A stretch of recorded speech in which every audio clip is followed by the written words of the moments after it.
Sweetwater at this time. We've advertised it and here we are. So at this time, we jump right into the budget draft. And Jessica, I'll turn that over to you. Okay, so the first is an overview just to kind of keep you all up on things that the state are sending us and having us do in training. Tennessee is one of 7 states that's shown positive economic growth in 2020, which is good. So out of the nation, out of 50 states, there were 7 of them that actually had positive economic growth, and Tennessee was one of those. The rural communities seem to fare better than the urban ones have. The state used their federal allocation for COVID to break it up into smaller pieces and send it to us, which we designated ours for police and fire equipment. Primarily that went to a portion of the purchase of the fire truck, the biggest part of that, of the 2 fire trucks. State sales tax revenue has exceeded expectations. It's actually up 6% over 2019 numbers, and that's on a calendar year basis. Local sales tax revenue is up 10% statewide. The major cities have seen decreases, but most of the rural cities have seen increases. And there's several reasons for that. One, the increase in grocery sales during 2020, they retain the full local sales tax. So there's not the same amount of state sales tax on grocery sales. So the local sales tax we probably gained by people buying more groceries in 2020. And obviously building materials have been a big thing in 2020, so there's been some increase there. Online sales, just to give you the timeline, and I'm doing this because when we did this last year, I was able to tell you, okay, online sales affected us, but I didn't know exactly when or how. And they provided a little bit more data from the comptroller's office in a session I was in a couple weeks ago. So just to kind of help flesh that out a little more. Wayfair was a federal lawsuit that passed in 2018 that said that states were able to collect local option sales tax for online sales and state shared sales tax. It became effective in Tennessee in October 2019. They did say that they saw people registering as early as July of 2018 for local option sales tax, but for the most part, Tennessee started seeing online sales in our local sales tax in October of 2019. So we saw that last year because our sales tax revenues were up significantly, and we estimated around 100,000 of that was probably online sales that began. In September of 2019, the state online sales numbers were 120 million annually, and now in the current month they're around 720 million annually. So it's made a significant increase in online sales, especially now that we're keeping those records. Now that's not just all new revenue, because obviously it meant in some cases people did not shop in local stores and they shopped online instead. So that it wasn't 600 million in brand new revenue to the state and local governments, but it was a shift plus additional revenue. So this is more about the state overall. They're number 3 in the United States for fiscal responsibility, is ranked by the auditing firms. They're number 48 for the tax burden, which is probably the answer as to why we're number 5 for the number of people moving into our state. We're 5th in the nation for that. Iowa is number 1, but Tennessee's 5. The state pension is considered fully funding, and it's ranked number 3 in the nation. Almost every time we get a ranking for our state pension plan, it's in the top 3 for fiscal strength. The state has a fully funded rainy day fund. It's interesting that the state's definition of fully funded rainy day fund is not the same as our definition of fully funded rainy day fund. Our auditors have recommended we try and keep at least 3 months of operating expenses, to where if we had no revenue for 3 months, we could still operate. The state's is 29 days. But I mean, they are a much bigger entity, and I guess it would be much more unlikely that they would be unable to operate for 29 days straight, but theirs is a fully funded rainy day fund according to their definition. The state has no road debt, and no new debt was issued at all in 2020. They are back up to the AAA bond rating, which helps us as cities also. Of course, the cities help the state get a better bond rating. Every time they go before the Moody's rating board, they're asked, how strong are your cities? So the strength of our cities makes our state better also for the bond rating. The state will allocate a 4% raise to state employees this year. They are allocating funds to each city. So pertaining to our budget, in the proposed column, which is the same 3-column format that it was last year. That is what the state approved format is. So the first column is what happened last year. The middle column is what we think is happening this year. And then the third column, the furthest to the right, is the proposed budget for the new year. And we're not going to go line by line through it, but we're going to do an overview of each department, and I'll tell you the major changes. The state's going to allocate funds to each city. That amount is included in our revenue as it stands right now from the governor's draft. So there could be a change from the time the governor drafts it to the time it actually makes it to our cities. But right this second, we have enough money that we are adding back into the general fund balance that even if none of that money comes through, we still have a balanced budget. And we'll go into a little bit more detail about that in just a minute. The funds aren't guaranteed. Our draft shows a return to fund balance as the rainy day fund. So if we do get those funds from the state, great, we're going to spend them like proposed, and we'll put that extra money back in the rainy day fund. So just to recap on 2020, City of Sweetwater, these are kind of the bigger things that we ended up putting money in. We made some capital purchases, including the 2 new fire trucks, which those were about $250,000 less than what we had originally estimated 2 new fire trucks were going to cost us. So I want to commend the fire department for doing a lot of research and figuring out what trucks we could do for much less than we thought it was going to be. We created and distributed a grant program for business owners, providing $20,000 in grant funding to hotels and restaurants who struggled during the pandemic. To this day, I don't know of any other city that's provided grant relief to businesses. We did that through East Tennessee Foundation, and they matched the funds, and then we took $10,000 out of the tourism fund to help support those businesses that are basically collecting the taxes and paying into the tourism fund. So, we did have over $3 million in grant funding that we administered, and there still are administering. We also drew our fund balance of over $700,000. That wasn't really intentional, but we put an extra $700,000 in the rainy day fund last year because we all panicked when we saw the pandemic coming, and we didn't know if we were going to have money 6 months from now. So we kind of all cut our budgets and said, okay, don't spend anything else. And we waited and held off on hiring people, and we made several adjustments. So, there's food. So we ended up putting $700,000 in at the end of last year that we haven't anticipated on putting back to fund balance, which I'm going to show you cash balances here in a little while. We also saw 22 new businesses open inside the city limits. And so far in 2021, we've had 9 new businesses either open or get their business license. So they're planning on opening very shortly in 2021. That also is kind of unprecedented. I don't know any other city our size anyway that had that many businesses opening last year, despite all the challenges that they faced. This is just a screen on our grant management. I gave you an update on this in December with our quarterly financial report, but we've actually applied for a couple more grants since then. So right now we have $3.1 million awarded, and we've applied for another $975,000 in grant funding, and should know about those in the next few months. These are our balances.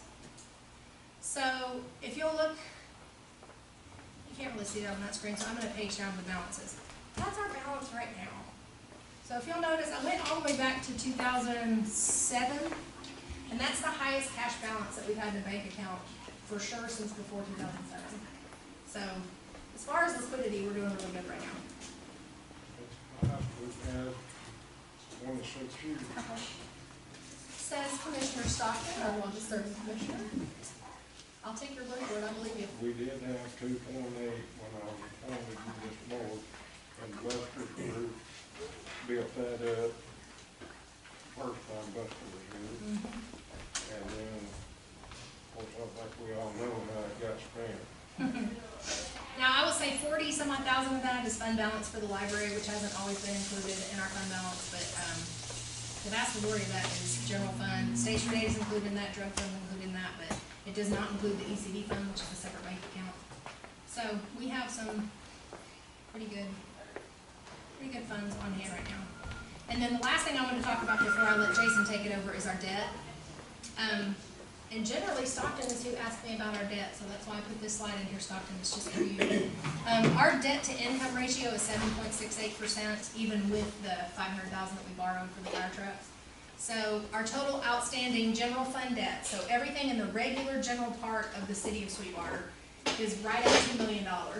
So we have 4 something sitting in the bank right now. Like if a crisis hit and we absolutely had to pay off our debt right now, we could pay it all off right now with one check. The bulk of our debt is education and utilities. So if I include both of those entities, we're up around $11 million. Of course, they have their own funding sources, they have their own rates set up to where they can charge to cover their own debt. So, but I just always like to put that in there because I want us always to keep in mind that we are responsible for the utility board and the school debt, even though we're not having to pay the payments on it. Technically, that is our burden to bear. But as far as the actual city's debt, we're right at $2 million, and we're paying principal down every year. So I'm really happy with where we are debt-wise. And now we're going to talk for a minute about health insurance. So I'm going to say up front, right off the bat, Jason does not have rates for our new policy yet today. And he won't, the company usually releases those first week of May. I would say in maybe in April. Yeah. So we will have them before we do second reading on the budget. But why I wanted Jason to come here today was to kind of show us some options so that if it comes in drastically more than what we think it's going to, that these are the options that we'll have available to us. I wanted you to look at this graph at the bottom of the screen. Jason's, this is a little bit of a shout out to you. In 2014, Jason's firm took over, and since Jason's firm took over, our increases had averaged less than 3% a year. So we had 2 years where there was no increase at all, and we had 1 year where it went down 3%. So I've been very happy with your firm's work. Jason markets it for us, so he checks every market out there. And I think that helps because he's been able to go back to Cigna several times and say, I know you wanted a 6% increase, but they've marketed to Blue Cross and they've offered a little bit less. But also keep in mind that Blue Cross number, Blue Cross has been having double-digit increases on some of their accounts. So Yeah, I had anywhere from 5-6% to 77% last year across the board. So just think about with that. Blue Cross, yeah. So this is our health insurance increases since 2008. It's kind of crazy, but since 2008, the average has been about 5%. Here's where Jason's firm took over this year, and you can see how it just kind of stayed pretty steady through there. So we haven't had any surprising, kill us kind of days. Last year, it dropped 3%, and then the year after that, it was no increase at all. So the last 2 years, we've been very lucky, which is why I think probably this year, in the budget draft that I've given you, there's a 10% increase budgeted. I don't think we will have a 10% increase. I hope we don't have a 10% increase. I put that in there just to be safe because I wanted us to get ahead and get started working on the budget. But I do think we will probably have some kind of increase. I mean, we've had better claims. We've had some spouses off the policy now that have cost a lot of money, and some employees that have retired that were big users of health insurance. So some of that is because our claims have gone down in the last couple of years. But I do think that we'll probably be looking at an increase. So with that in mind, and also because the department heads have voiced numerous times that health insurance is an issue for their employees at times. I know in the police department we lost one employee last year because of family health coverage costs, and another one that didn't accept the position because of family health coverage costs. We've all kind of had that happen in our departments. So even without hard premium numbers in hand, I wanted Jason to kind of give us a couple of options. He's provided this page, and I think, I'm not sure if it's in your packet. Let me look. It is in your packet. It's right after the health insurance graph. It looks like this. And these are two options. So the first column, well, I'm going to turn it over to Jason. Take it away. Yeah, so the first column is the current Cigna plan. And as she said, I mean, we've done a really good job of keeping it as stable as we possibly can in a market where, healthcare costs are not very stable. I mean, we've seen healthcare costs over just doctor's visits and cost of procedures and everything. It has gone up. So the question came as far as, how do we keep our family, how do we get our family coverage to where it's more affordable? And through Jessica and I's conversations, I feel like the best way we could probably do that is to maybe offer two different options. And so the first column is your current Cigna option, okay? It is a very, very good option. I mean, we've got a very low deductible. Really, truly, if you compare this to probably 95% of everybody out there, this is a much better plan than what they have. However, it does come with a cost, and it does come as a result of that. The family cost is really expensive. I want to say it's somewhere around $11,000 a year for family coverage for the employees' cost. Yeah, I would say that's right, yeah. So it is a very expensive cost. It's a very good benefit for the employees when they take it, and y'all pay the entire cost of it. But as far as if you need to insure your family, then it comes with a high price.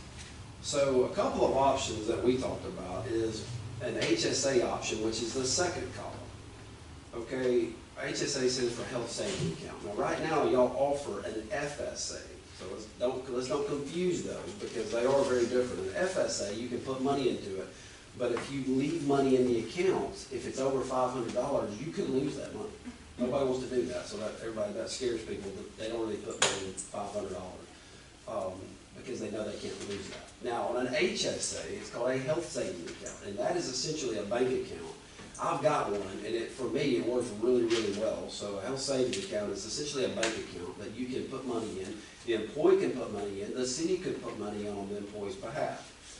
And basically, that enables them, they don't have co-pays on their plan. They don't have prescription benefits on their plan, but it does relate to a much cheaper cost. And then what I was talking to Jessica about is maybe if we save, you know, let's say we save $250 a month on the employee costs, which y'all pay, maybe we go in and put a little money into their account from the city, and you know, but that in turn, it enables them to have access to family coverage that is quite a bit cheaper. So that is one option. HSA, you know, HSA, that money that goes in there, if they don't use it, they keep it. It's their money. So so for example, Athens Insurance, I have a very similar plan to this. I think mine's $3,500 or maybe $3,000, and then they put $250 per quarter into my HSA, and then I also put money into my HSA. And then for any cost that's related to me or my kids or my wife or any of us, any medical costs, I can use that card for those costs. So, and that money stays in my account forever. I mean, it's a bank account. So until that bank account is closed out, that money's going to be sitting there, and you've got a card that you can use it. So that is a really good option. The third column is what's called a health reimbursement arrangement, so HRA. So essentially, you have a more similar plan as far as you do in this one laid out here. You do have copays and you do have a prescription card, but you'll notice the deductible is higher. And what the HRA does is essentially, we would say, many other municipalities do some of this as well. But let's say that City of Sweetwater wants to, for the employee, they want to pay the first $1,000. So they will pay the first $1,000, and then after that, or let's say the employee, you can do it either way, but you know, so a portion of that deductible is covered by the employee, and a portion is covered by the city. The problem there is you have to make sure that the premium dollars are worth what the exposure could be, because obviously 20 or 30% of the population within the group will probably hit that deductible. So that does. And you guys will be paying that portion for those employees, so that could potentially have some liability on the city there as well. But those are two options that would certainly decrease the premium for the family. And I think the HSA, just from Jessica and I's conversations and others that we do, you know, the HSA seems to be really probably the most cost reduction that you would see. I mean, I think the HSA, you could really see a pretty substantial reduction in premiums. If you, I know you can't give us an exact number, but if you were gonna kind of take a guess on what you've seen, yep. Someone using an HSA compared to what our regular plan is. And let me, before I say anything else, we are talking about adding an option to our employees. So the ones that are on the $500 deductible that we've had for the last however many years, they can still have that plan. This is saying Cigna will offer us two plans, and every employee can choose if they want to stay on this plan or if they want the high deductible plan. And the people who would choose the high deductible plan are like Sonia, who's been paying for spouse coverage for 10 years, or somebody that has a huge premium from a spouse or a family being added. So this is an addition, not. And I will say too, a lot of your police officers, firefighters, they're on the younger side. You know, they may be, I know several of them, so they're younger folks, and they may not really go to the doctor a lot. So an HSA plan might really benefit them. You know, and then to have the option of being able to put, and they've got kids, being able to put money into a health savings account, you know, that might really benefit them. You know, at the office, we've got a lot of younger folks, and you know, myself, it really benefits me to have that, because I rarely, even if I do go over the deductible, you know, it's, that HSA is really handy when the girls go to the dentist and, you know, or they need glasses, or, you know, there's all tons of different things you could use those for. And it's really handy to be able to have that card to whip it out and pay for it. I do think another benefit is our employees have gotten used to using a card through the FSA plan, which is very different than an HSA, but they kind of understand the function of it. So I think kind of breaking Right. them in that way has made it a little more easy for them to adapt. You said there was only a minimum of one enrollee.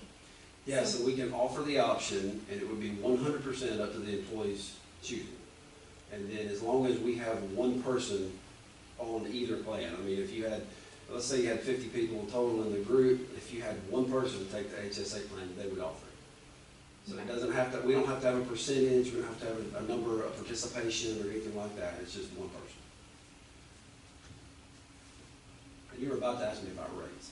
Yeah. And there's really no way that I will know that, but I can say from as far as how it relates to the city of Sweetwater, until we get the rates here in a few weeks. But I mean, in the past, I've seen anywhere from, depending on how high the deductible, and depending on a lot of variables, but you could easily see a 25% reduction in premiums, employee premiums. To me, I'm not a huge fan of the last column, the alternate HRA, because I think it would take a lot of administration. And there's a chance that we could end up spending more money than we wanted to. So that one makes that one a little scarier for me. The middle column with the alternate HSA that he's been talking about, that is the exact plan that I have my children on through my husband's insurance. And we have an HSA card that we put money on, and then his employer puts like $600 a year or something on it, and then we put money on it too. And that's how we pay almost all of our medical bills, is with that HSA card. We put quite a bit on it every year. We just have it withheld out of his check and pay it. But to me, since Cigna is not requiring a minimum number of enrollees, like if just one employee wants it, we can do it. And since we don't have to sacrifice the other policy for it, that one's almost a no-brainer. It's almost like this kind of helps solve the problem of you have a police officer that leaves because family coverage would be so outrageous for them they can never afford it. At 25% savings, Eddie, I'll ask you, what do you think? At 25% savings, is that going to be enough to tell that person, instead of $11,000 a year, you only have to pay $8,000 a year? Is that going to be enough? That's a big difference. It'd help on the recruitment, I think, because they have an option there. Right. Well, then you could also, let's say you see that savings with the, I mean, of course, the city is paying 100% of the employee costs.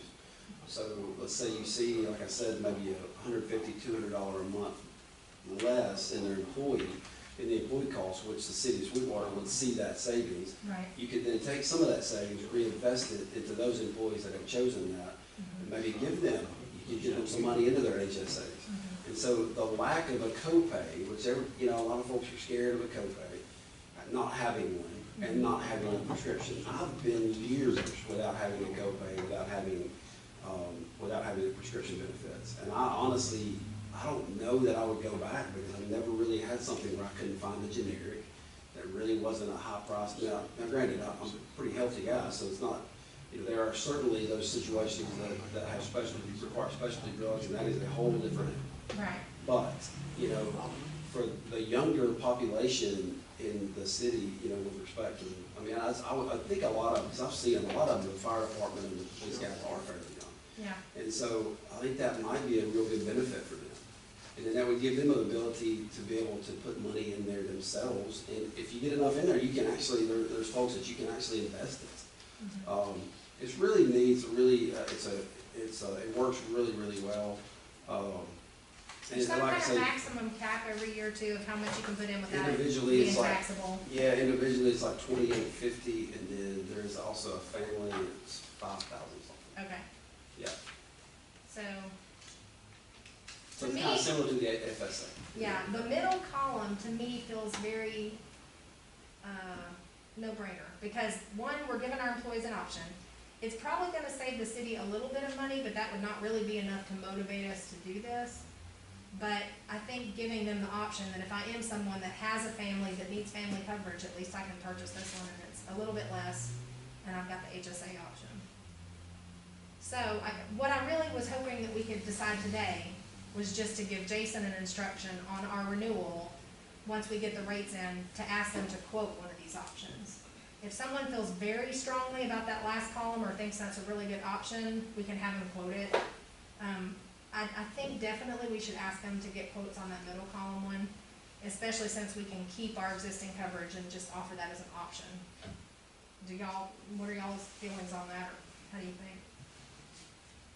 What I'm hearing is it's good to have that option just for the family, answering that question on how can I get family coverage cheaper? I mean, that seems like the biggest draw for having that option to me.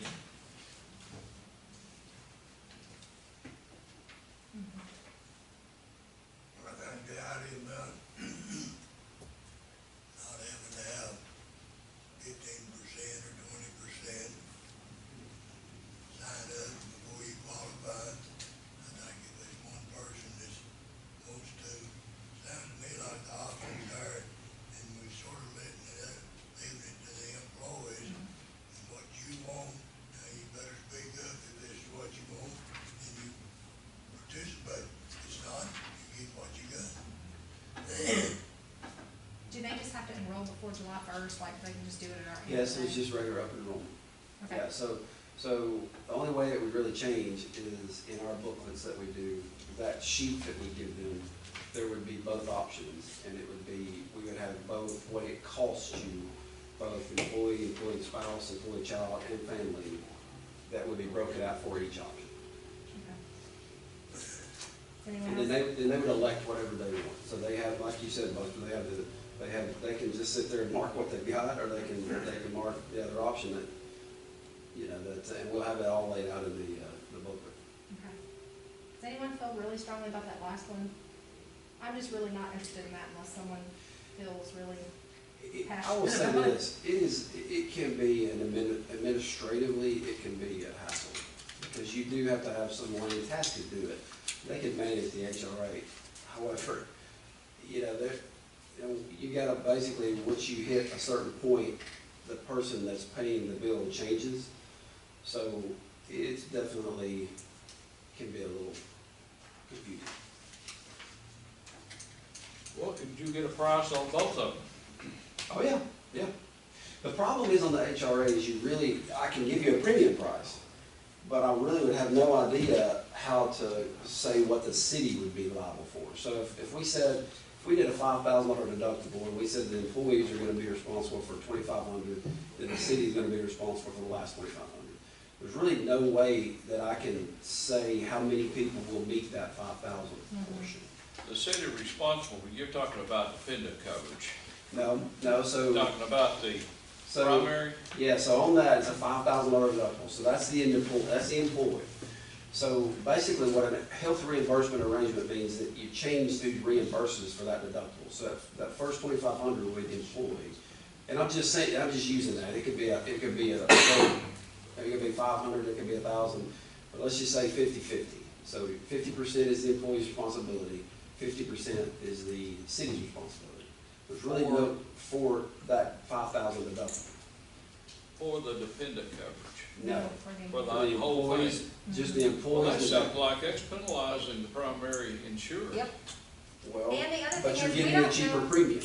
You wouldn't know whether you'd have 3 people that had surgery that year and we're gonna meet that deductible and Yeah. the city would have to pay out, or whether you'd have 15 one year. So it's, to Yeah, so me, that's it's a the challenge. budgeting nightmare, that third option is. And that's why I'm kinda like, I don't even care about you quoting that one, because even if it could save us a bunch of money, that's based on a projection. We don't even know if that's accurate, yeah. It would seem yeah. to me like if you had the second option up there and it was gonna save the city money, that would be more, I would be drawn more to that if I were an employee, seeing that I was gonna have the opportunity of the city. But that's kind of what I had when I was. I mean, in technically, in a really HSA. bad year with that HRA, we could actually end up spending more than we do now.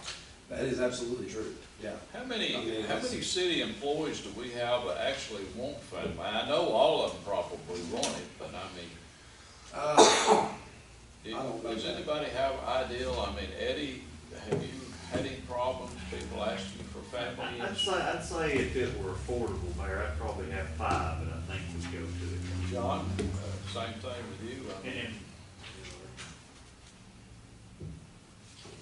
No, I never have to. Most of my wives have got family insurance, so. Most of Eddie's new hires come in and ask us what family coverage costs. They all want to know. And I will say this, we do lots of insurance for a lot of municipalities and county governments and different things. And this is a problem that pretty much all of them have. Because over the years, this has been a way to incentivize the employees to stay. And it's been an extension of basically their pay. Because if you provide somebody with insurance that's as good as what y'all got now, they would have to go pay an incredible amount of money to replace that, if they could even do it.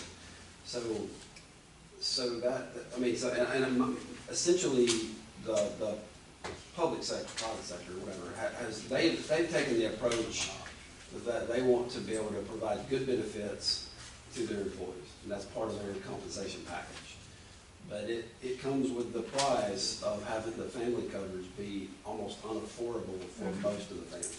And Because I they're not agree with you, making- Mayor, it's fewer employees that want family than just individual. Most of them care most about individual, but if we offer both options to them, and it doesn't really have any risk to the city, then. I don't think we need to offer more than 2 options. I think 3 options is too much, it's too confusing. Yeah, And we're getting confused on here listening to you, and you know what they're talking about. I can't agree more. I can't agree more. I'll say this as well, so if you do increase, let's say we do have 5 or 10 families come on, you know, what that does do is that does create more premium dollars to pay the claims in any given year. So when risk is a component of what your renewal is every year, then that can decrease the loss ratio, therefore actually helping the renewals. Yeah. Because a lot of folks that have low participation as far as family coverage, they look at the total premium dollars. They don't just they look at the total premium paid and the total claims paid. Because spouses and dependents are all included in that calculation. For me, this was motivated to ask Jason about this primarily because of losing the employee to a factory that didn't have another option for family coverage. So even if that same employee may still end up going to a factory, even if we do offer him this secondary option. But I think it's more likely that we'll have some people take us up on it. And since there's not a minimum requirement, there's really not anything to lose. there's not many that offers family coverage. I don't care who. Oak Ridge don't. I know quite a few people that would love to have the plan that the City of Sweetwater employees has got. Right, and that's why we don't want to give that They're up. non-existent. That's Yeah. 100%. And that's very Yeah. true. The existing employees are not gonna wanna give up that plan. That's No. why we're just talking about That's adding right. an option. Yeah, is if they have there a not family. a separate company or somebody that, would take a contract for Cigna family will. coverage? That's what we're saying. Cigna is offering to do the one that we have now and to offer the second option if they have family and they But want same family coverage. company, right? Same company, Yeah. but they're making an offering. It's gonna cost 2 different prices. So. But the you don't have a employees can choose. family, employee, individual, all together as a family plan. This is not a family plan. Yeah, it is. Yeah, They it would all is. be through Cigna. Not with our employees, it's not a city. Yeah, but they have that option, They have option. yes. But they've chosen in the past not to do that because of the premium. Yeah. Now, I what I'm mean, understanding is but there's been what it would employees. cost, if you had a young man out here that works for John over there, 30-year-old, if you put his wife and 2 kids on there, it costs $800 a month minimum, right?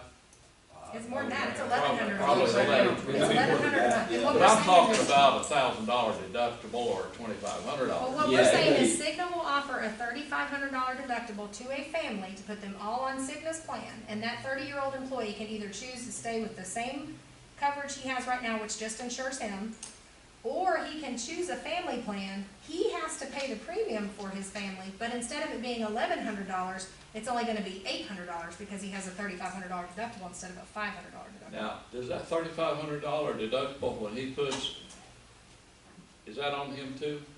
Yes, yes. Well, see, that's penalizing him. He's got a no deductible right now. But you're covering more No, people. No, on family coverage right now, he's got double deductible, he's got $1,000 No, I'm talking about family deductible. individual.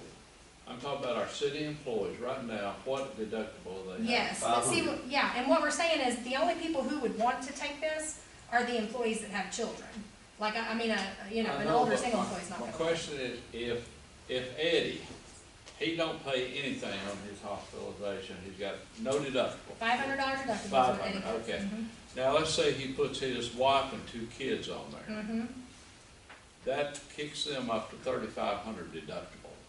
Actually, it kicks him up to Just for 7,000. him. for 7,000, Yep. okay, Mhm. But he's paying less premium.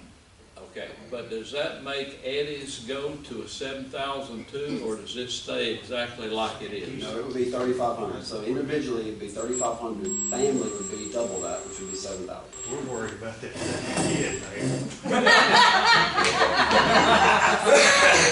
But you're right, they would have to pay more deductible, but they're saving premium. Just, I can't even put it on there, you know.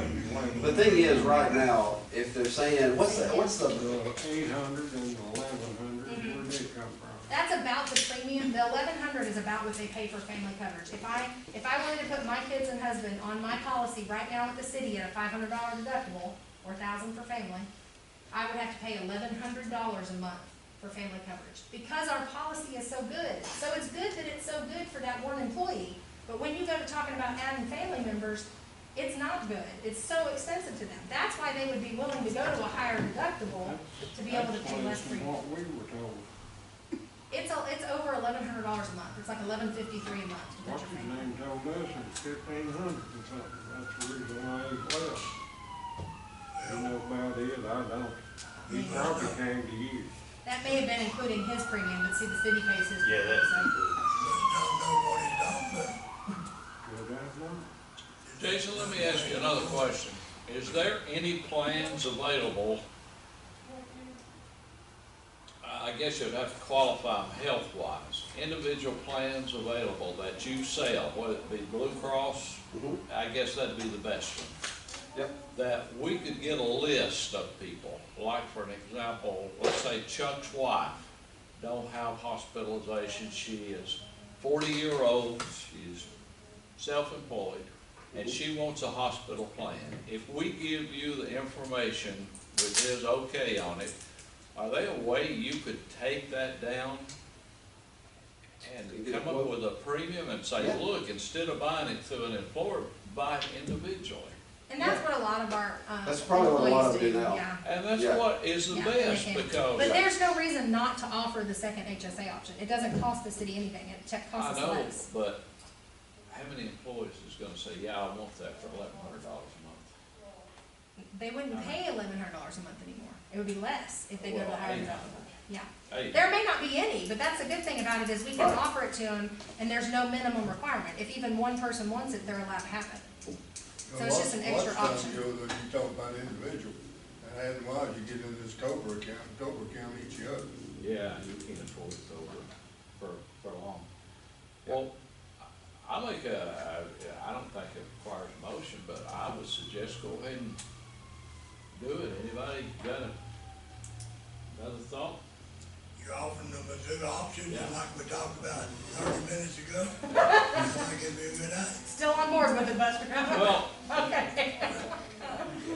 I I do, don't like about this other, and I don't hear too well, but if we put that third option in there, there's a possibility that the city got some liability there yeah. that's could wind up in a court case and so forth. I think everybody's on the same page. We want to quote with our existing policy and structure and then an Yeah. optional HSA. Yeah. let me ask you another question. Is this a pure group? In other words, if there's some health conditions on one of these employees' baby, is it automatically covered? If they're on the insurance. Huh? If they're on the insurance, then yeah. But I mean, do they automatically, It wouldn't be anything automatic. Now, they would have to elect coverage at open enrollment, and then if they had a child during that meantime and they were on family coverage, then yes. but let's say they had one beforehand.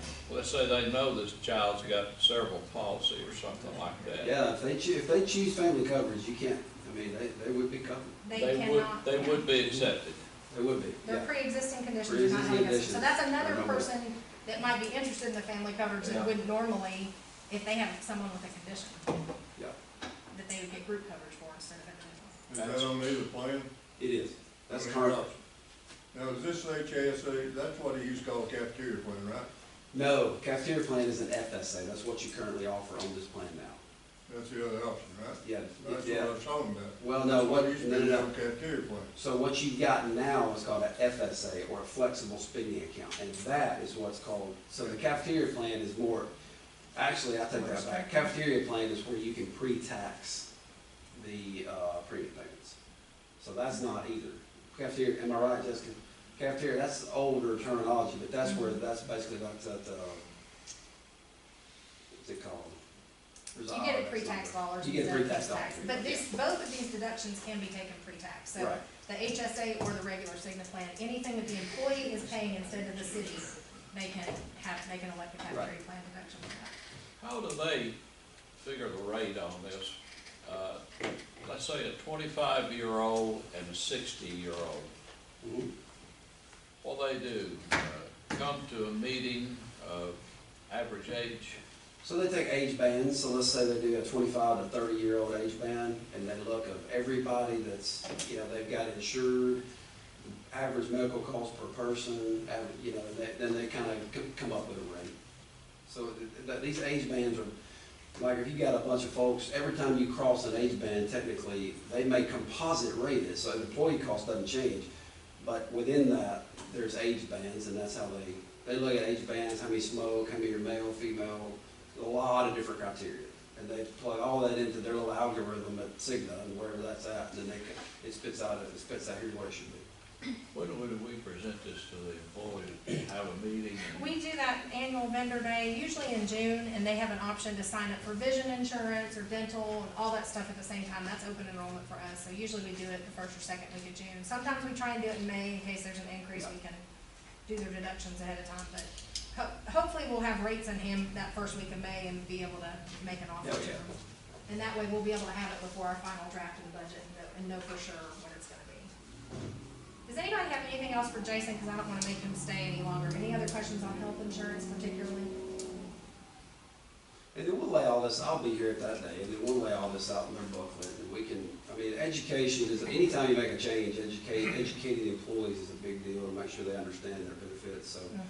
And we'll make sure to take a very active role in making sure, whether it's they wanna call us or talk to us at the meeting or whatever it is, we'll make sure that they understand what they're getting, because, you know, as you said, I mean, what they're getting now is a great insurance plan, but it comes with its cost, and the family coverage is there, so if you can offer both of these options, it seems like it's a pretty simple solution if it works, and it may not work, it may not work for everybody. They may rather go get an individual plan, Mayor, to your point, they may rather just keep their, Farm Bureau or Blue Cross plan. I think if you can get a good insurance coverage at a reduced price, I think you're gonna be surprised how many people are gonna jump on it. That's true, Maybe true.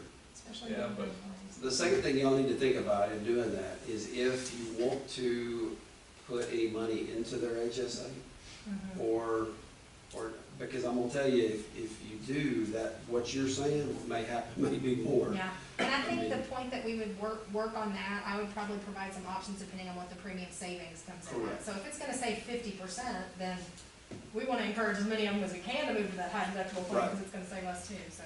Right. As soon as we get rates in, I'll work up some stuff and send it to you all on that. I'll tell you something that maybe in the future you might wanna think about is this. I've talked to some of the employees. I don't know that we've got an employee we may have that's not satisfied with the amount of money they get per hour. Employees are pretty well satisfied. Might be something in the future, instead of sitting here at this table and say, okay, we're gonna give you a 3% across the board raise. And you're gonna turn right around and you gotta pay income tax on that. So maybe sometime we ought to look at this thing from the standpoint, maybe not so much a raise, and then come in and put in some kind of savings plan that could be an administered by the city or their employees if they wanted to do something like that instead of a raise. I don't, may not be. Well, and that's interesting, because I know a lot of the employees make the choice that when they get that raise, they put 100% of that into their 401K and the extra that they elect, which is That's what I'm essentially talking doing a about, savings, yeah. Is where it could be, but that money, if they put it in on the insurance, would it still be taxable? Well, it's pre-tax if they put it in on 401K or insurance, so yeah, that's a very good point, some of that stuff is pre-tax. Okay, Jason, thank you so much. To your point, Buster, one more point, but if they take money out of their paycheck and put it into their HSA, that is also not taxable. Pre-tax, It's yeah. not taxable. It's not taxable. Right, so Till it they saves draw- us, till they draw it out. 7.65% every time. They can, it's never taxable if they draw it out for medical purposes, like hospital visits, glasses, dental appointments. You know, I don't. So this would be put back just for medical Just purposes. for medical, that's right, Yeah. yeah. And we would put a list in their booklets of just the general example of things that they can purchase, whether it be, prescription drugs, whether it be co-pays to their doctor, dental appointments, vision appointments. I mean, there's various things they can purchase. So you're gonna have, our increase, if we have one, by the middle of the month. I would say mid to end of April, yeah. Yeah. I mean, as soon as possible, obviously, as soon as we get it, What's your gut feeling?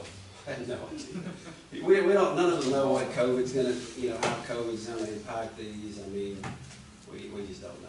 But our losses have been down this year. Yeah, a lot of that we've been able to manage away because there were some spouses that were really detrimental to the plan, and I think that's gone away. So yeah, that with the general younger population amongst the group, that helps. So yeah, all those things together, that's helped. Thank you, Jason. Yes, sir. Thanks for Thank always you guys. coming I'll and be in answering our touch. questions. Okay, so let me do the pension plan, and then we'll stop, and you get a plate to eat, and then we'll come back and kind of keep working as we go along. That's good. I have good news on the pension plan, everybody. I am so proud of y'all. Okay, so if you'll, I wish this was clearer so that you could read it better, but this orange box is bad. The blue box is good. So every year, it used to be every 2 years, but every year now, our pension plan through the state of Tennessee, they give us a couple pieces of information. They use inflation, what the average salary increases are across the state, which is averaged at 4%, the investment rate of return, which they hope they will make 7.25% on their investments or more, and the cost of living increase that they give to the people who are already retired on our pension plan at 2.25% is what that averages to. Using those assumptions, they calculate how much we have to contribute as a city, and the employees always contribute 5% of their salary. It's mandatory, they're not allowed to opt out of it, they have to contribute 5%, and it always stays 5%. The city, as y'all probably recall, for, I don't know, 5 years in a row now, has opted to overfund our pension. And we've continued to pay 7.1%, even as the actuary said the minimum that you have to give is 4%, or 3%, or 2%. So last week, in our TCRS training, they gave us the City of Sweetwater rate, and this year it is 0.51%. Because our pension is now overfunded by over $500,000 because you all chose to keep putting in more than what the minimum was, and they made more on their investments than they expected to. So they are recommending that we go from paying 7.1% down to 0.51%, which is hundreds of thousands of dollars less than what we have been paying a year. So the good news is the City of Sweetwater no longer has an unfunded pension liability. We now have a funded pension asset, meaning there is an extra $547,000 sitting in our employees' pension fund than what they think will be required to pay out every employee's pension. It's rare that that happens, especially in small municipalities. So, good job. That is 100% because you all considered paying over every year to drive that down. The utility board has been working on an unfunded pension liability for quite some time, and they're overfunding theirs as well. They still have a liability on their side, so in our audit, you would see that there's a book that has an unfunded pension liability, but that is utility board. The city's is overfunded, and it is now an asset. I think theirs is 10 years before they even out. Yeah. Yeah. Well, they got hit, what, 2 or 3 employees about $500,000 apiece. Yeah, that made a huge difference. So what I need for today is the draft that I've proposed for you for the budget on the expense side. Instead of 7.1%, the city contributing 7.1%, I have lowered that to 3%. Now, they're saying the minimum we can contribute is 0.51%. So 3% is still almost 6 times what they're recommending us to contribute. I feel very comfortable as an employee with 3%. As an employer, it saves us $100,000 to lower it from 7.1 down to 3%. So I talked it over with Janet at the school system because the school system and us have to select the same rate, and this is for their non-certified employees. Their teachers are on a different thing. We both feel very comfortable with 3%. The TCRS is still recommending that you do more than the minimum because they think that the economy is probably not going to be as good this next year or so, that this will continue to play out, and that they may not get that 7.25% on their rate of return. So even if that happens, at 3%, we're overfunding it by almost 6 times what they recommend. So that is the number that is in your draft. But if you all feel strongly that I need to change that number somehow or do a different number, we can go back and run those. But that's really what I was hoping you would tell me today, because I have to certify to TCRS what we will begin paying as of July 1st. And I have like a month before I have to respond back, but it also kind of holds up the school system if I don't give them We've got a an couple answer. employees here, let's ask them. What do you think, Eddie? Leave it like it is, 4%, 3%? And again, I don't know much about that part, Mayor. As sounds outstanding, that, like you said, it would, Can the we way leave it we're like at, it is? you know, the Are you saying at 3%. 3%? No, At 7%. You can, Would but that that, not be? remember, every penny that you're paying into the pension, you're overfunding it, but you can't use it for city business either. You can't take that money back out of the pension. It has to stay in the pension. It's gonna benefit our employees. Well, it's overfunded right now by $547,000. That's $500,000. Yes, and we can't touch that money. We can't My thought do would anything be, with if they're it. thinking the economy is gonna be Yeah. up and down and up and down, Mhm. the more we put in, the more we stand a chance of. You do, you drive that down. And that's why I'm saying at 3%, you're doing 6 times what the actuaries recommended. Can we change That it? $100,000 savings you were talking about is money in the bank account. It is. And you do have the option to change this every single year. So if next year they said, oops, we need 5% from you, and we see that go up, we can go back up to 7%. Like we can stay on top of it because it does adjust every single year. So instead of taking 7.1 or what is it out of an employee's checking account? This is not there. They have to pay 5% no matter No what. matter what. It's our amount. It's what we're contributing. Sorry, Eddie, I thought we were doing. No, that's what, So I definitely always want to stay above what they recommend.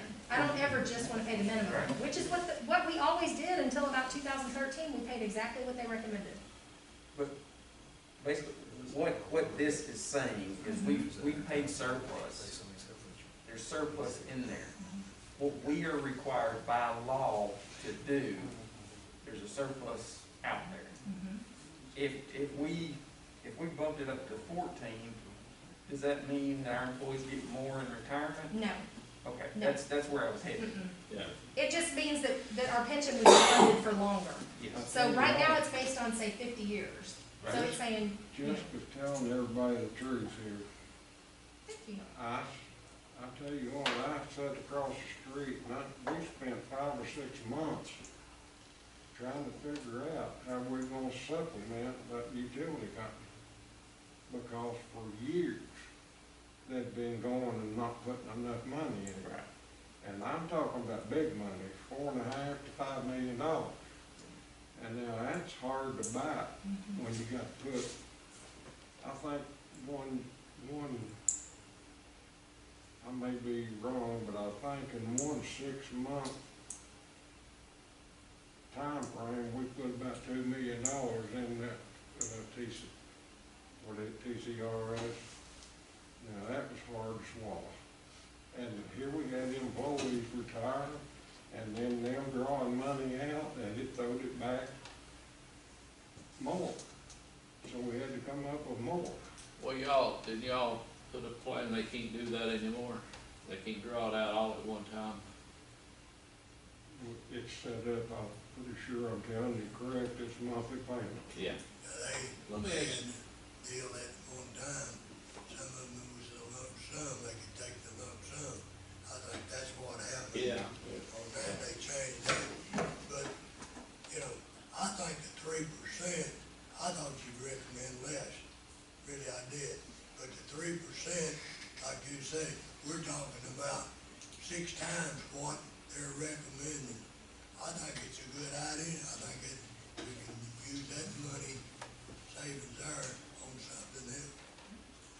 Let me ask this question, you'll have to monitor that. So how far do you feel like, say we had a bad economic year, how far down do you think you need to come back to us and say, hey, we've got to change this? Well, I like looking at it year to year. They send us that actuary recommendation every single year. I like bringing it to you all every year and saying, okay, here's what the number is. This is what I think we should do. I mean, and that's what we've done the last 5 years, and clearly it's paid off for us because we're now way ahead of where we were. So I like looking at it every year, even if, you know, if we saw it start to turn, we still have some wiggle room. This makes me very comfortable. How many years do you think we got there in a bad economic year?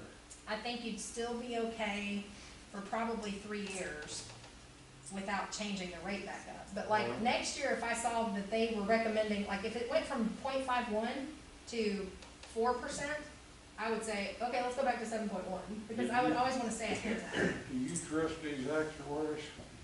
They're ranked number 3 in the nation, so they're probably as trustworthy as any state, as any pension plan is. And I mean, they know what they're doing. A pandemic is one of the few things that could really throw this off, because one, it affects the economy, but also it affects mortality rates. And mortality is part of what you figure in when you're talking about actuaries. So, I mean, that is one thing that can really throw it off and make things weird. But to have to, we have, I don't want to say we have money to lose, but we have a lot of padding in there, so that it would take a pretty bad turn for it to get to the point that we absolutely had to jump back up. Now, I would still try and stay ahead of that though. If it went back up to 1.5 next year, I would say let's go to 5. If it went to 5, then I would say let's go to 7, so. Everybody good with 3%? I think that's a good recommendation, Buster. Okay. Everybody good with that? One other thing I think, we're talking about the same thing as this. We're talking about $500,000 excess. Now then, how many employees do we have right now that's fixing to go home? Do you mean that are about to retire, or? Yeah. I would say 5 maybe, in the next couple of years. We're probably looking at Okay. retirement. We don't have very much, we don't have really that much turnover. I Correct. think this thing is, I think, as far as the employees are concerned, I'll say this, whether it's yes or whether it's us, they've been looked at pretty good on their pension. Yeah, and I think they know that too. Employees know they got a good I think plan. they Well, do. what I'm saying, they've been, their money has been well looked at, I'll put it that way. Okay, let's take a quick break and get us something to eat, use the restroom if we need to. We've got a workshop coming in 25 minutes. And we'll just start with that. So, yes, how about it? All right. Okay, proposed budget 21-22. This is the draft to the board. The charter says we have to give it to you by April 1st, so we're a little early this year. The highlights on the revenue side for the general fund: there's no tax raise, there's no fee increases. We are banking on getting $158,992 from the state of Tennessee. I don't know how they came up with that number, but I imagine it's based on per capita. It's not guaranteed. It's very likely, though. That's what the number the governor has put for Sweetwater in his proposed budget. So in all likelihood, we'll get that money. It is restricted on how it can be spent. So as we go through the expenditure side, I'll show you where those pop up so that you can see how we're spending that COVID money, or how we're proposing to spend that COVID money. And we have not yet incorporated the pilot figures from Sweetwater Utilities Board. They pay us in lieu of taxes that Commissioner Stockton brings us every year. It usually increases each year. So this is showing the current year's number, not what the new number will be. So there'll be slightly more revenue to be added once we find the SUV number. So, in your packet, the general fund revenues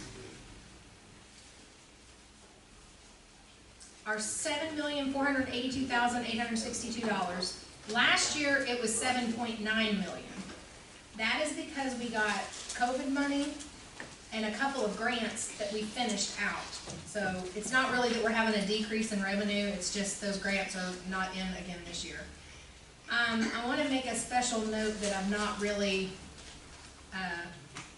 I'll have to make some more adjustments to local sales tax option. I'm pretty sure we're gonna hit $3 million in revenue for local sales tax option this year, which again has never happened before, so we will set another all-time high for sales tax, local option sales tax. When me and Sonia ran the numbers last week, it looks like it's gonna come in that way, so I could not be happier about that. I know you all, I'm kind of obsessive about sales tax, but part of that is because it's something I feel like we can do something about. And the more we make our city attractive to business owners and the more new businesses we have open, the more our sales tax grows. And we've seen that happen in the last few years. So it's one of those revenues that we can actually control. It comes in every single month. And the comptroller has said that cities that rely on local sales tax instead of property tax as their primary revenue tend to fare well during times of recession. So I would like for that to be continuously be our goal, that we have more local option sales tax than we do property tax.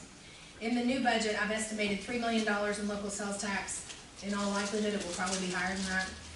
And property tax revenues at $1.9 million. As of today, I ran reports for property taxes. We have only 7% uncollected for the 2020 taxes. Last year, this time for 2019 taxes, we had about 9% uncollected. So despite the pandemic, people still paid their property taxes. We actually collected at a little bit better rate than what we did last year. You'll see on the first page of the budget draft, there's $158,992 in COVID relief funding, and it's highlighted in green on your color copy. So when you look on the expenditure side, every time you see a line that is highlighted in green, that means that there's some of that COVID money in there. So we'll go through some of that. The blue highlights mean capital improvement items, and the green highlights mean that we're using COVID money to pay for it.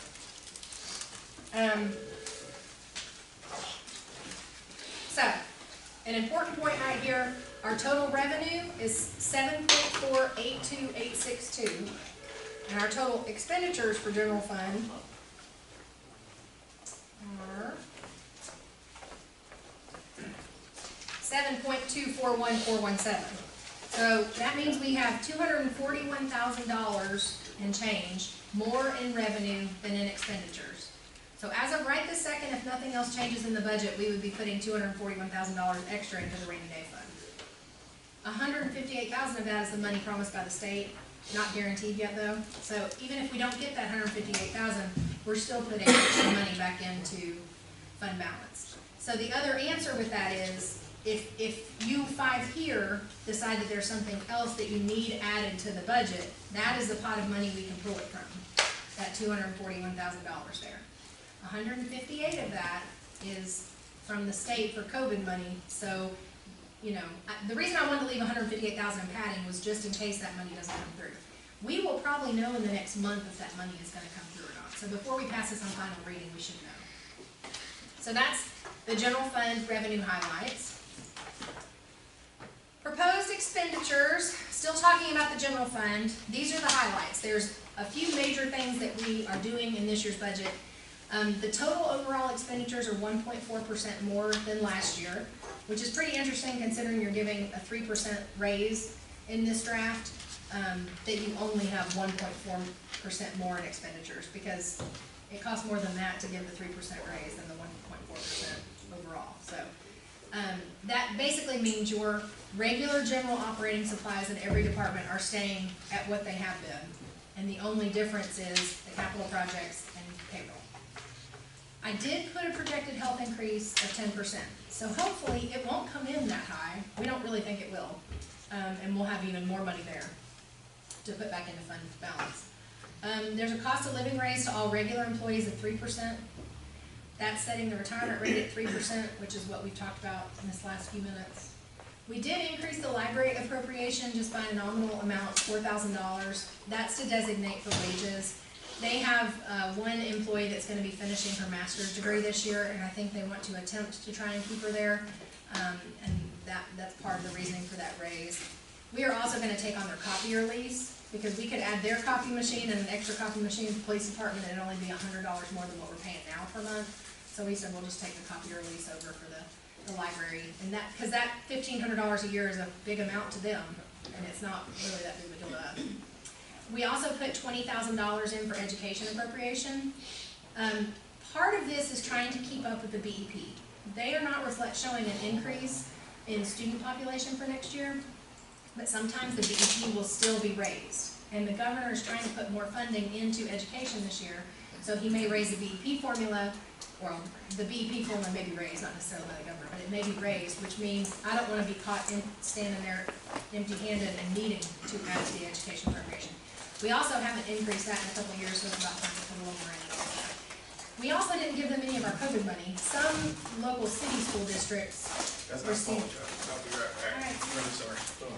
Some other local school cities have put money into their education from COVID money, but we didn't. We kept ours, and we're going to continue to keep ours. So the $20,000 is kind of a gift to them in exchange for that also.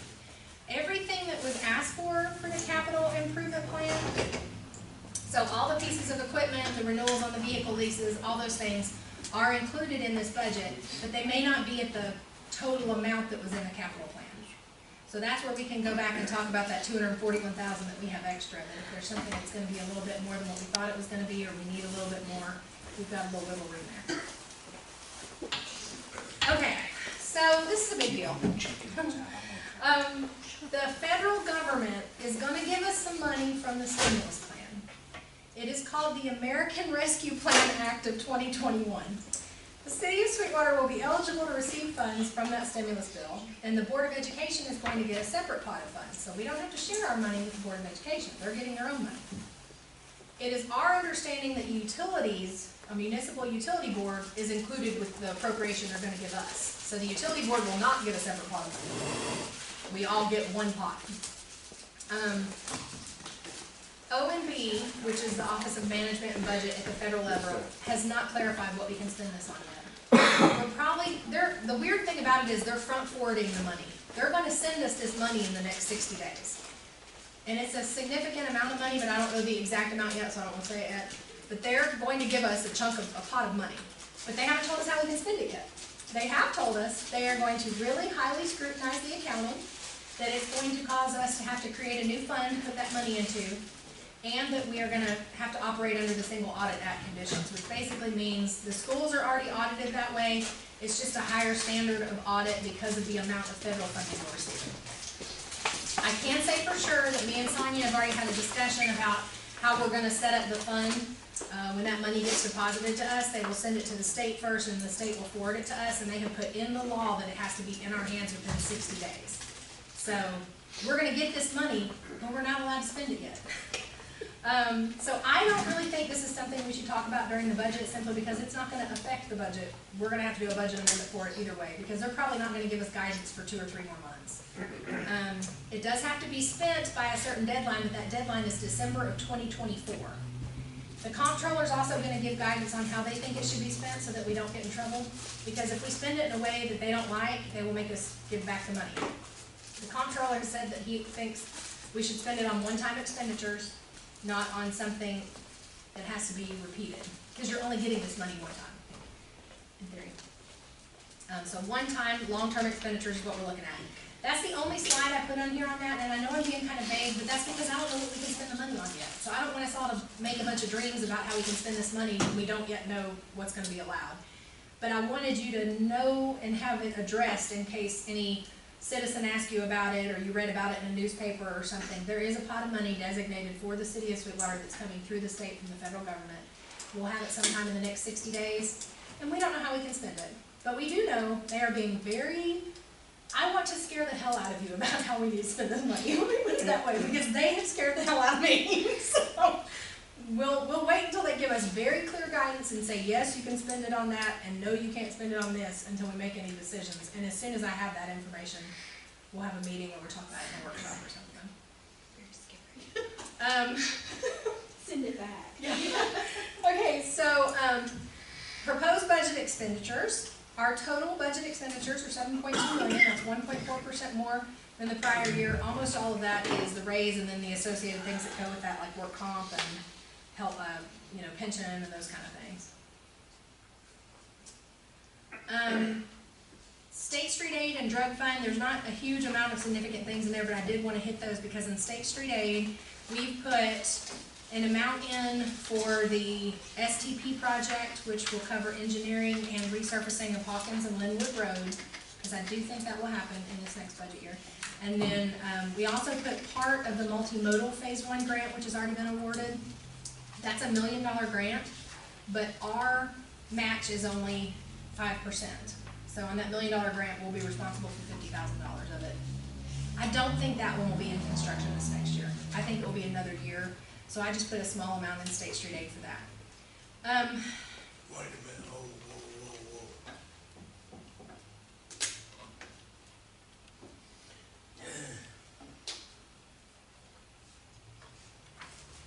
You got 150,000 down for that. There is an offsetting revenue for that, for everything except for 5%. So, $1 million, we pay 5%, and that's supposed to be $150,000. no, I have to include what the whole part is, 100%. So even though our match is only 5%, we'll have an expenditure of X amount, but we'll be reimbursed for 95% of it. So if you'll look up to the line that has revenue on State Street Aid, there's one combined line for $342,500. That is the 95% Okay, of the $150,000. okay. All right, now then, before you go any farther, you can change your plans now, or I can come back later. or No, bring it whatever. on, I wanna know now. Okay. On that equipment purchase, Mhm. we got a price on the new mower and the boom. And also, I believe that if we go ahead and buy the dump truck and everything in there, I've got some prices on it. Would be about $205,000. Okay, We got $200,000 in there. But that, excuse me. That takes the State Street Aid down. My balance at the end of the year would probably be somewhere in the neighborhood of $60,000. okay, I don't want to do that.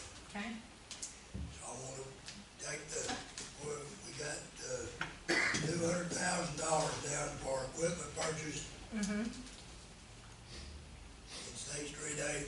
mhm, Got $200,000. yes, I want you to take that down to $115,000. I got a quote on a tractor and a boom board for $114,000. We'll put down $115,000. okay, So that's $85,000. All right, now that $85,000, you put $35,000 back in paving.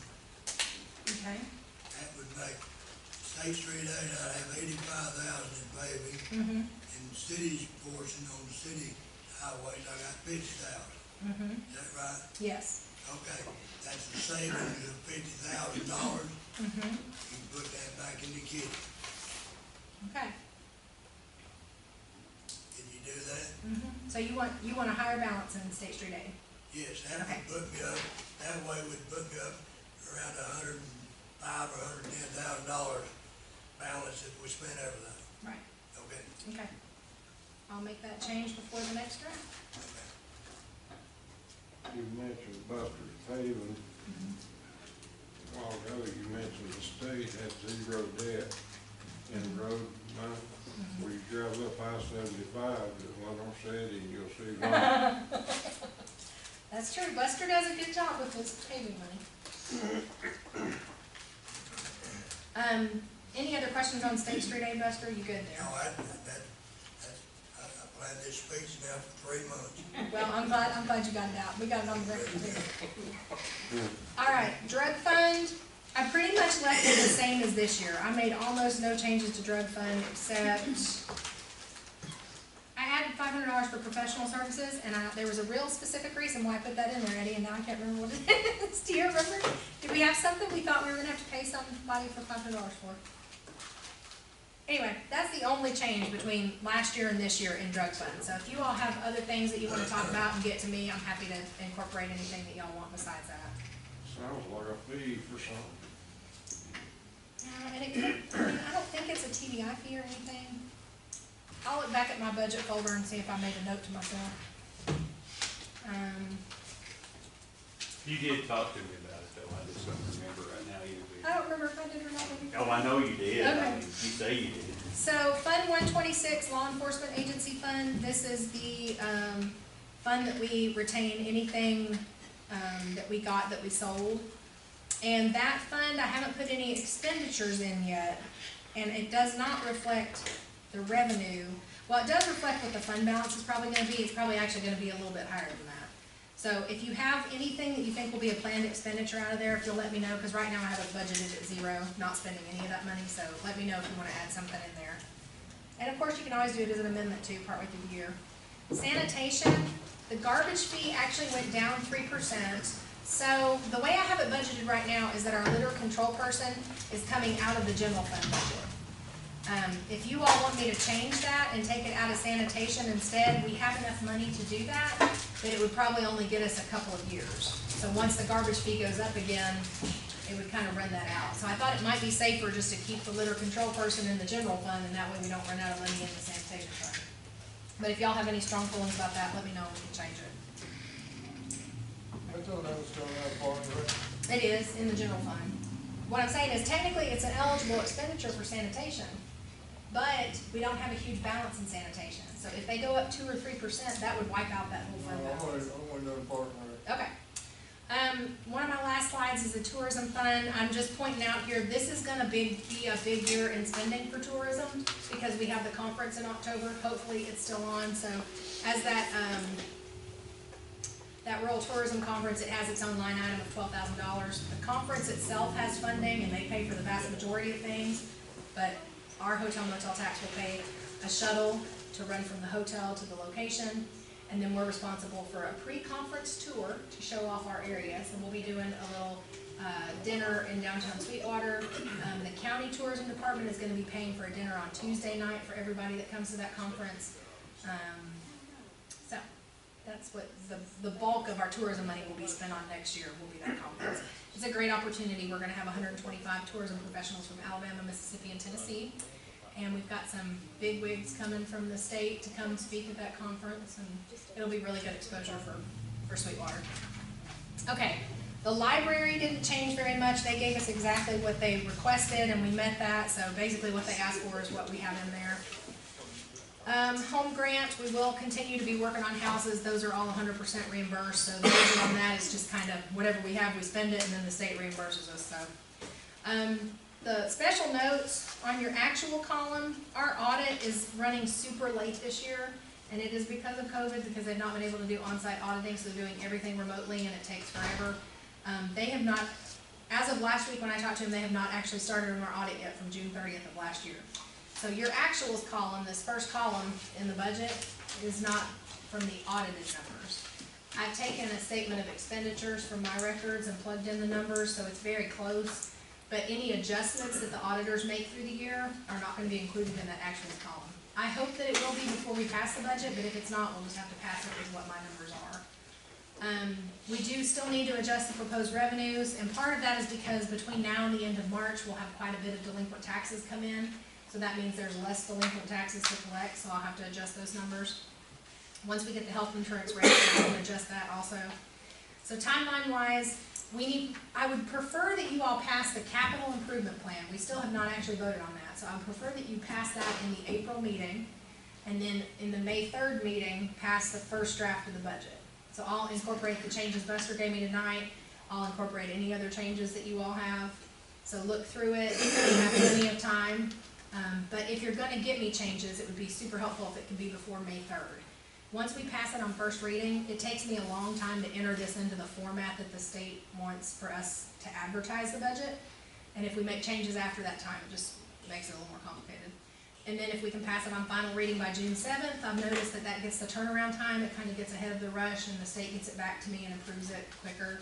Sometimes it takes them all the way to November if I wait till right at June 30th. So if we can pass it on first reading May 3rd and final reading June 7th, that would be perfect. If not, we have more time, but that would be ideal. And that's everything I have for the proposed budget. If you all have any questions or additions or changes you want me to make, just let me know. All right, thank you, Jess.